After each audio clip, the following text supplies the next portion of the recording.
Assalamualaikum warahmatullahi wabarakatuh. Bismillahirrahmanirrahim. Allahumma sholli ala sayyidina Muhammad wa ala alihi wa sahbihi ajma'in, amma ba'du. Ini bukan membela siapa ya, tapi ini membela yang benar. Ketika saya menyaksikan ada live-nya TIJ dengan judulnya si muridnya Ustadz Danu ya. Saya tidak masuk di polemiknya, tapi saya fokus di kajian ilmiahnya. Ketika muridnya Ustadz Danu ini membawakan ayat wal fitnatu asyaddu minal qatli, fitnah itu lebih kejam daripada pembunuhan. Lalu ditafsirkan sama dia, dijelaskan misalnya di Arab membunuh itu hukumannya 3 miliar. Kalau fitnah lebih besar daripada membunuh berarti hukumannya bisa 10 miliar. Ini luar biasa menyimpang ya, menyimpangnya luar biasa. Sejatinya orang mengatakan fitnah lebih kejam daripada pembunuhan, kalau di pikiran dia fitnah itu menuduh, itu sudah salah fatal, Pak. Di Al-Quran itu al-fitnah itu tidak pernah ada diartikan tuduhan, bukan ya.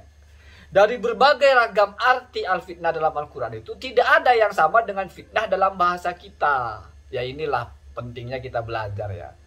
Jadi al-fitnatu asyaddu minal kufri, itu al-fitnatu itu adalah asyirku, kesyirikan. Kenapa bisa dimaknai kesyirikan? Bagaimana kronologisnya al-fitnatu kok bisa kesyirikan? Al-fitnatu itu ibtila atau ikhtibar, ujian atau rintangan, ujian atau cobaan gitu ya. Alladzi hamalukum alaiha ilal kufri, di mana ini diberikan oleh orang-orang kafir kepada kalian orang-orang Islam agar kalian kembali kepada kesyirikan. Jadi itu maksudnya al-fitnah di situ. Jadi hantaman orang-orang kafir, propaganda orang-orang kafir, serangan orang-orang kafir berupa hal-hal yang buruk menimpa kita dan tujuannya adalah agar kita kembali seperti mereka. Itu jauh lebih buruk. Nah ini kalau bahasa benarnya. Asyaddu itu adorru, jauh lebih berbahaya daripada kamu mati gitu loh. Bukan membunuh, bukan. Ini salah satu tafsirannya. Min ayyuk talak mukiman ala dinihi, daripada seseorang itu mati dalam keadaan dia bertahan.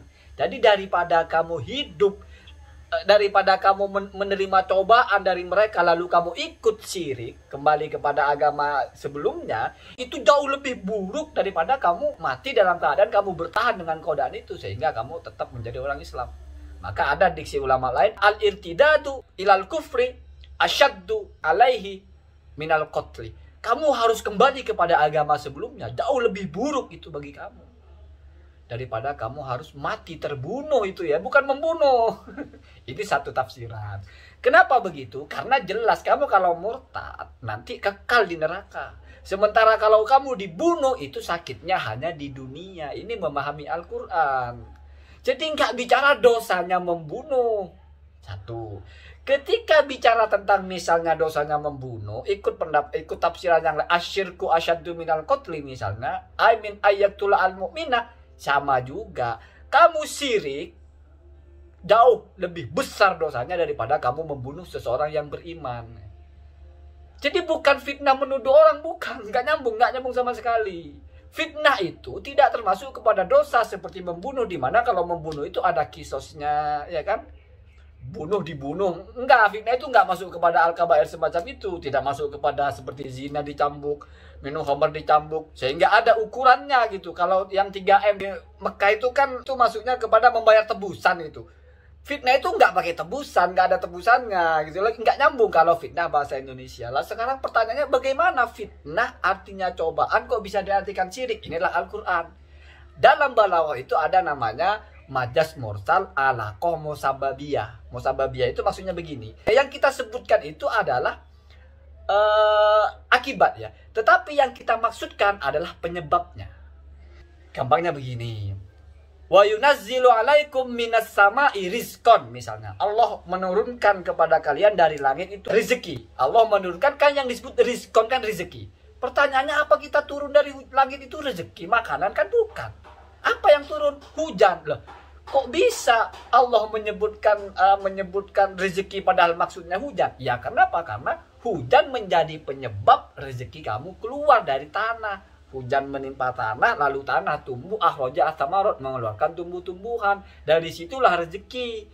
Jadi yang disebut Allah itu adalah rezeki, yang merupakan akibat, sementara yang dimaksudkan adalah penyebabnya. Makanya disebut musababiyah. Kalau Al-Quran terbalik ya, sababiyah ya. Yang dimaksud itu adalah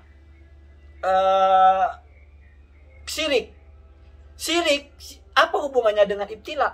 Ibtila yang menyebabkan syirik, kan begitu. Ujian, hantaman, gangguan mereka yang menyebabkan kamu menjadi syirik, kembali kepada menyembah berhala, meninggalkan keimanan. Di sini yang disebutkan oleh Allah adalah ibtilanya, berarti penyebabnya. Sementara yang dimaksudkan adalah akibatnya, berarti sababiyah. Sementara kalau yang tadi, yang hujan, yang disebutkan oleh Allah adalah rizki sebagai akibat. Sementara yang dimaksudkan adalah hujan sebagai penyebab. Maka disebutlah musababiyah. Jadi dilihat apa yang disebut. Kalau yang disebut itu akibat, maka akibat itu kan kalau dalam bahasa Arab kan musabab, yang disebabkan berarti akibat. Maka disebutlah alaqah musababiyah.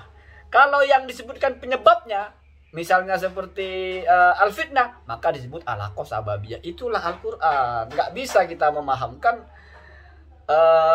fitnah itu fitnah menuduh orang gitu, enggak ya, kacau ya. Bahkan ada lagi tempat lain itu wal fitnah itu akbaru minal qatli. Itu mungkin lebih pas kalau bicara tentang dosa. Akbar itu lebih besar dosanya daripada melakukan pembunuhan. Loh, pembunuhan di situ bukan membunuh juga, tetapi memerangi mereka, orang-orang musyrik. Loh, kok memerangi orang musyrik dosa? Karena ada larangan. Di bulan-bulan haram itu tidak boleh membunuh, tidak boleh berperang maksudnya. Tetapi dibandingkan godaan mereka ini masih lebih besar itu. Masih lebih besar daripada membunuh, kesyirik hantaman mereka, ujian yang mereka berikan kepada kalian agar kalian syirik itu jauh lebih besar daripada larangan membunuh atau larangan berperang gitu. Gitu nak ya, memahami Al-Quran itu. Saya nggak mau bicara tentang TJ-nya, tapi bahwasanya jangan seenaknya kita berdalil dengan Al-Quran gitu ya. Lalu kalau ada orang bilang fitnah lebih kejam daripada pembunuhan, itu kan populer.